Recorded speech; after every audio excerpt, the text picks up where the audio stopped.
கர்த்தருடைய நாமம் மகிமைப்படுவதாக. இந்த புதிய நாளுக்காய் கர்த்தரை நன்றியோடு ஸ்தோத்திரிக்கிறேன்.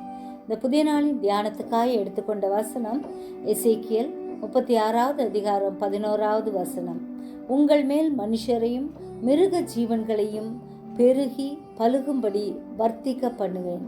பூர்வ நாட்களில் நீங்கள் இருந்த நிலைமையில் நான் உங்களை ஸ்தாபித்து உங்கள் முந்தின சீரை பார்க்கிலும் உங்களுக்கு நற்சீர் உண்டாக செய்வேன். அதனால் நான் கர்த்தர் என்று அறிந்து கொள்வீர்கள்.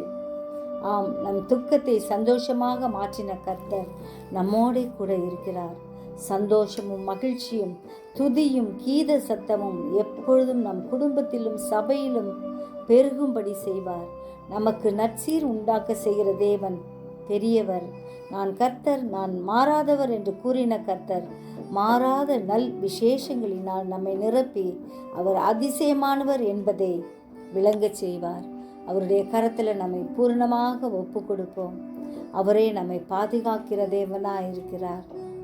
நான் கர்த்தர் என்று சொன்ன தேவன் அவர் மாறாதவர். அவர் கிருபை பெரிதாய் இருக்கிறபடியால் அவருக்கு நன்றி செலுத்துவோம். ஜெபிப்போமா? ஜீவிக்கிறதான் நல்ல இயேசுவே, இந்த அருமையான நாளுக்காய் நன்றியோடு உம்மை ஸ்தோத்திரிக்கிறோம் ஐயா. நீர் எங்களை வர்த்திக்க பண்ணுகிற தேவனா இருக்கிறபடியால் நன்றியோடு ஸ்தோத்திரிக்கிறோம் ஐயா. நீர் எங்களோடு கூட இருக்கிறபடியால் ஸ்தோத்திரிக்கிறோம் ஐயா. எங்களுக்கு நற்சீர் உண்டாக்க பண்ணுகிற கர்த்தர் எங்களோடு கூட இருக்கிறபடியால் ஸ்தோத்திரம்.